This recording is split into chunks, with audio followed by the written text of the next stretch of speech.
How's it going, you guys? So in this video I'm going to be reviewing the original paleo diet as outlined by Dr. Loren Cordain. So a lot of people don't know what the paleo diet actually is. They have a very hard misconception of it due to online trends and stuff of that nature, where people are basically eating a bunch of bacon and stuff like that, and that's the opposite of the original paleo diet. That's actually strongly talked against in the original books by Loren Cordain. Okay, so what is the paleo diet? Well, as you can see right there on, on the side of the screen, that is the paleo diet food pyramid. Okay, so crazy enough, the paleo diet, the original version by Loren Cordain, is high in vegetables and fruits. In fact, he recommends you get at least 40 to 60% of your calories from vegetables and fruits. Now, I think I see a potato on the food pyramid, but for some reason Loren Cordain strictly advises against potatoes and sweet potatoes, unless you're an athlete, in which case he addresses that in this book, The Paleo Diet for Athletes, which I'll have a separate review on later on.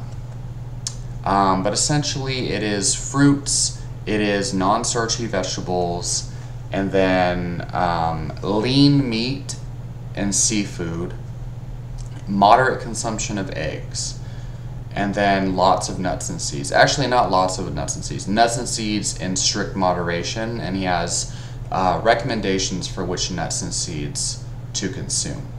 Okay, so as far as macronutrient composition, the paleo diet is, or at least according to Loren Cordain, is meant to be low in saturated fat, high in monounsaturated fat and omega-3 polyunsaturated, and then low in omega-6.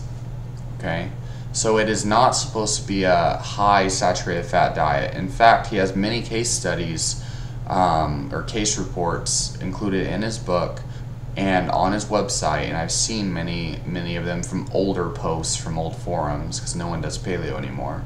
Everyone's on the keto train, where basically people have gotten their cholesterol levels way down. And it's interesting because despite the fact that they have such a high lean meat intake, up to 1 gram per pound of body weight, they got their LDL cholesterols down to like vegan levels, like within like the 70 to 90 milligrams per deciliter range. Anyway, he's really big on making sure your serum cholesterol is on check and reaching the daily recommended intake of vitamins and minerals. In fact, he has a meal plan laid out in his book where he demonstrates that an average 2,000 calorie paleo diet can actually far exceed the recommended daily intake of vitamins and minerals by the government. Okay, and so in his book he talks a lot about the negative health impacts of saturated fat and excessive animal fat consumption, and he talks about why lean animal protein is important and why you want lean animal protein instead of higher fat protein or higher fat foods. And he emphasizes healthy fats. It's moderate to high in healthy fats, moderate in carbohydrates, mainly from fruit, and generally high in protein, right? So he also has a pretty long section on acid-alkaline balance, which is something that most people scrutinize and criticize pretty severely, and rightfully so. I myself have a video basically laying out the reality of acid-alkaline balance, what it is, and if you should really worry about it, and how it actually functions. And essentially,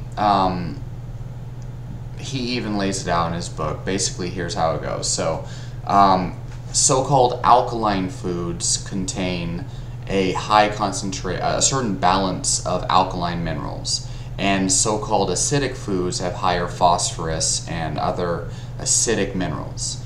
And what he says is the higher your intake is of acidic foods, which have higher amounts of acidic minerals, the harder your kidneys and your body is going to have to work to maintain that balance. And what he says is the body actually leaches alkaline minerals like calcium from other parts of your body. Like, for example, leaching calcium from your bones to offset high phosphorus levels in the blood or something of that nature. So in order to maintain healthy alkaline levels in your blood, the body, apparently, according to Loren Cordain, takes calcium from your bones and minerals from other organs and parts of your body. And so he has a large section on this, and he explains the large amounts of fruits and vegetables in the paleo diet are supposed to offset this the acidity of your animal foods. And he explains that dairy and grains are some of the most acidic foods, according to him. So he has, it's a high fiber diet, obviously. He has sections in the book where he compares the standard American diet to the paleo diet. And he points out the flaws in the American diet and explains why people are sick. He talks about autoimmune disease, and he claims that lectins found in whole grains, legumes, and even things like potatoes and sweet potatoes tend to cause extreme vitamin and mineral deficiencies and gut imbalances and stuff like that. So obviously most people who are on a ketogenic diet or who follow the carnivore diet, they're big on that as well.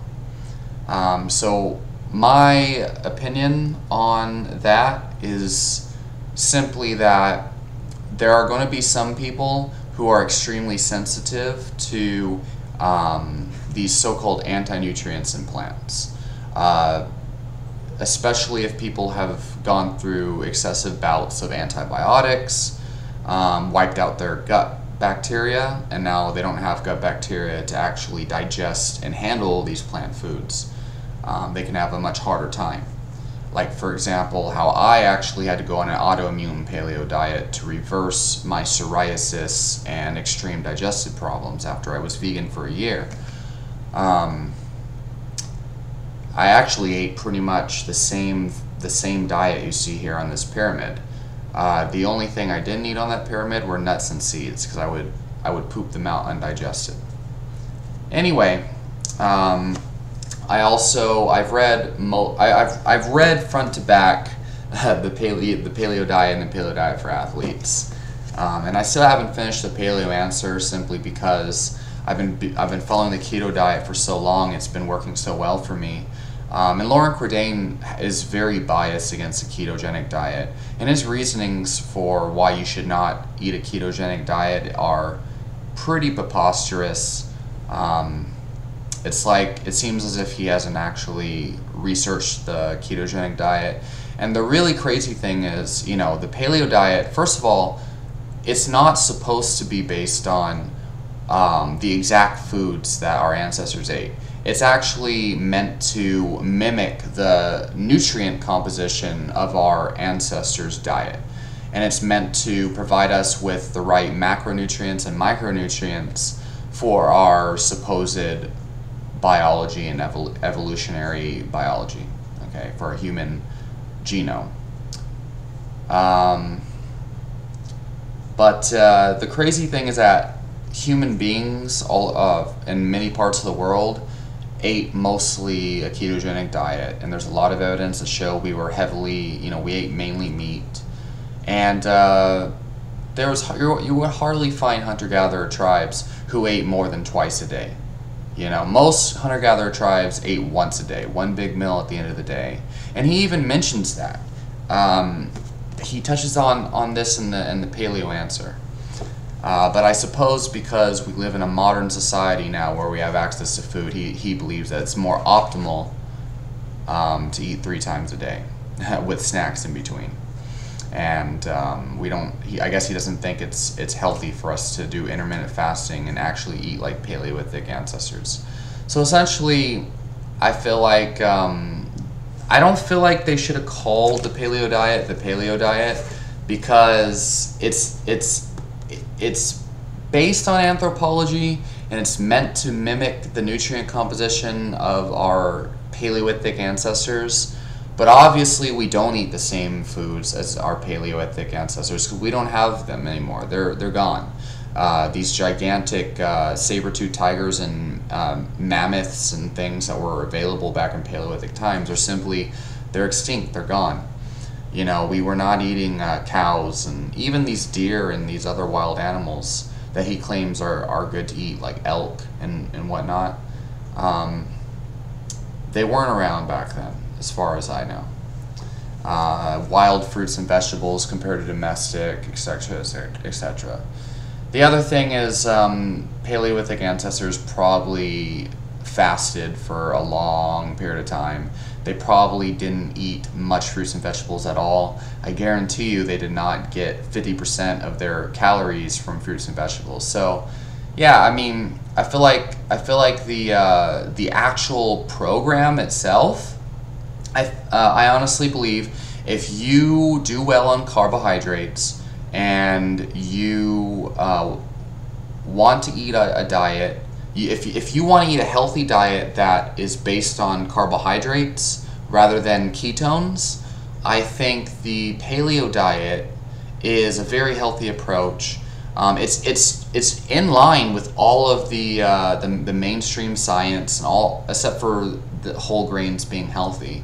But essentially, it addresses healthy fat intake and your fatty acid ratios.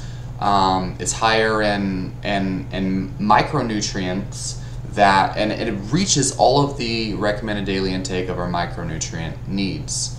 It's also high in protein, which I believe is extremely important, and I think that one of the main reasons for people being so overweight and unhealthy and weak and why they might not be so satiated is that they eat way too many carbohydrates, mainly high glycemic load carbs, which he has an entire section on the difference between high glycemic load, high glycemic index, and then low glycemic load carbohydrates and why you should eat low glycemic index or like low glycemic load. Anyway, I think it's very healthy if you want to eat a carb-based diet. Obviously, a lot of my followers from the past year are probably like, you know, ketogenic dieters. Again, like, I don't want to be biased, and I'm just laying it out like it is. I think this is a great program, especially if you have gut problems. I actually use this to solve my psoriasis and my irritable bowel syndrome. And it worked really, really well. You know, I was eating basically a paleo diet since like mid 2015 when I stopped the veganism, and then I added jasmine rice for you know in 2016, and I just ate paleo diet with jasmine rice for quite some time. I had little periods where I try eating like junk food and stuff just to see if I could tolerate it, and of course I always felt like crap. So yeah, it's good, you know, it's high in micronutrients, and it gives you plenty of high quality protein and calories. It's based on whole foods. It pretty much reaches all of the most up-to-date science. There's really not a whole lot of things to say as far as like, oh, this is going to promote disease. The only thing that you can say is like it's high in animal protein. And if you believe in the vegan paradigm of nutrition, then of course you're gonna criticize this because of its high animal protein intake. But it is lean animal protein, and many people have used this to drastically lower their LDL cholesterol and raise their HDL cholesterol. Obviously, you'll lower your triglycerides as a side effect of the lower glycemic load. I think for a general health, it's a great thing. For athletic performance, people who don't want to go straight keto because they're scared their athletic performance will be going downhill, I think this is a great approach. So yeah, leave your questions and comments down below. Again, I also will be making a review on the paleo diet for athletes. Essentially, this is just the paleo diet most of the time, and then targeted carbohydrate intake, basically during and after your workout. They recommend like a super high carbohydrate shake with like whey protein after your workout. Something crazy like 100 to 200 grams of just straight dextrose powder, along with like fruit juice and whey. That's basically the big difference with this diet, with this book right here.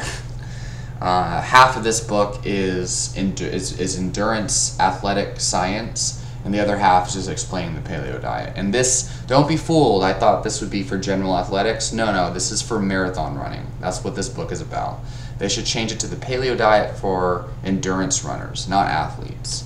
But it's still a good book nonetheless. So yeah, I still follow a ketogenic diet.